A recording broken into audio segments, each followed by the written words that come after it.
ദൈവത്തിന്റെ അതിപരിശുദ്ധമായ നാമം മഹത്വപ്പെടുമാറാകട്ടെ. ദൈനംദിന അപ്പം എന്ന അനുദിന വചനചിന്തയിലേക്ക് ഏവർക്കും സ്വാഗതം. ഇന്ന് ദൈവവുമായുള്ള കൂട്ടായ്മ എന്ന വിഷയത്തെ ആസ്പദമാക്കി ചില കാര്യങ്ങളെ നമുക്ക് ചിന്തിക്കാം. അതിനാധാരമായൊരു വാക്യം വായിക്കാം.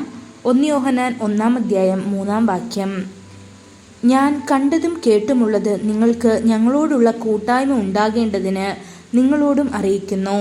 ഞങ്ങളുടെ കൂട്ടായ്മയോ പിതാവിനോടും അവന്റെ പുത്രനായ യേശുക്രിസ്തുവിനോടും ആകുന്നു.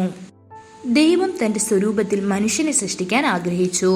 അങ്ങനെ ദൈവം തന്റെ സ്വരൂപത്തിൽ മനുഷ്യനെ സൃഷ്ടിച്ചു.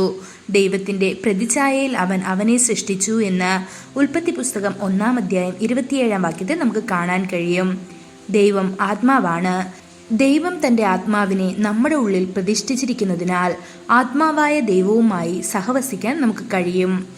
ഒന്ന് ചിന്തിച്ചു നോക്കൂ. നാം അറിയാതെ പോലും നമ്മുടെ ഹൃദയം ദൈവവുമായി സഹവസിക്കാൻ ആഗ്രഹിക്കുന്നു. മൃഗങ്ങളുമായി കൂട്ടുകൂടുവാൻ ഞങ്ങൾ ഒരിക്കലും ആഗ്രഹിക്കുന്നില്ല. കാരണം മൃഗങ്ങളുമായി താരതമ്യപ്പെടുത്തുമ്പോൾ നാം വ്യത്യസ്തമായ രീതിയിലാണ് സൃഷ്ടിക്കപ്പെട്ടിരിക്കുന്നത്. ഓരോ മൃഗവും അതിൻ്റെതായ ഇനം തിരിച്ചറിയുന്നു. എന്നാൽ നാം ദൈവത്തിന്റെ ഛായയിൽ സൃഷ്ടിക്കപ്പെട്ടവർ. ദൈവാത്മാവ് നമ്മുടെ ഉള്ളിൽ വസിക്കുന്നതിനാൽ ദൈവവുമായി സഹവസിക്കാൻ വിളിക്കപ്പെട്ടിരിക്കുന്നു. ദൈവവുമായുള്ള അത്തരമൊരു കൂട്ടായ്മയ്ക്കായി ദാവീദ് ആഗ്രഹിച്ചു. അവൻ സങ്കീർത്തനം 42:1-2 ഇപ്രകാരം പറയുന്നു: മാൻ നീർത്തോടുകളിലേക്ക് ചെല്ലുവാൻ കാംക്ഷിക്കുന്നത് പോലെ ദൈവമേ, എൻ്റെ ആത്മാവ് നിന്നോട് ചേരുവാൻ കാംക്ഷിക്കുന്നു. എൻ്റെ ആത്മാവ് ദൈവത്തിനായി, ജീവനുള്ള ദൈവത്തിനായി തന്നെ ദാഹിക്കുന്നു. ഞാൻ എപ്പോൾ ദൈവസന്നിധിയിൽ ചെല്ലുവാൻ ഇടയാകും എന്ന്.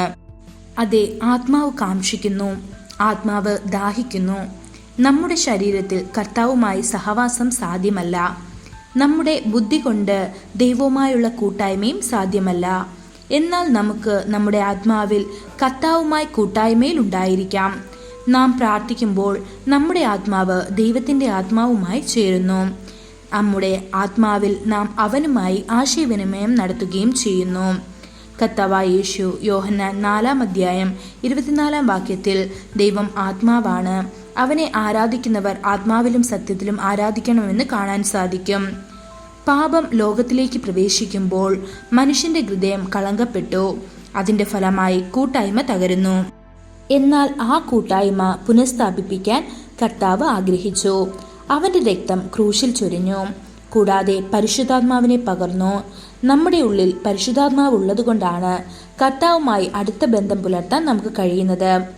വിശുദ്ധ ഗ്രന്ഥം 1 യോഹന്നാൻ 1:6-7 ഇപ്രകാരം പറയുന്നു: അവനോട് കൂട്ടായ്മ ഉണ്ട് എന്ന് പറയുകയും ഇരുട്ടിൽ നടക്കുകയും ചെയ്താൽ നാം ഭോഷ്ക് പറയുന്നു, സത്യം പ്രവർത്തിക്കുന്നതുമില്ല. അവൻ വെളിച്ചത്തിൽ ഇരിക്കുന്നത് പോലെ നാം വെളിച്ചത്തിൽ നടക്കുന്നു എങ്കിൽ നമുക്ക് തമ്മിൽ കൂട്ടായ്മയുണ്ട്. അവന്റെ പുത്രനായ യേശുവിന്റെ രക്തം സകല പാവവും പോക്കി നമ്മെ ശുദ്ധീകരിക്കുന്നു എന്ന് ദൈവത്തെ സ്തുതിക്കുകയും വിശ്വാസത്തോടെ പ്രഖ്യാപിക്കുകയും ചെയ്യുക. ദൈവം ആത്മാവാണ്.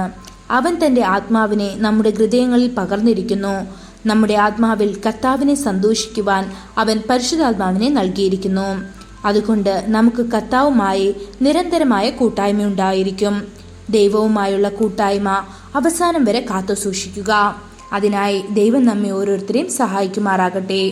കൂടുതൽ ധ്യാനത്തിനുള്ള വാക്യം സങ്കീർത്തനം 149:4 യഹോവ തന്റെ ജനത്തിൽ പ്രസാദിക്കുന്നു, താഴ്മയുള്ളവരെ അവൻ രക്ഷ കൊണ്ട് അലങ്കരിക്കും.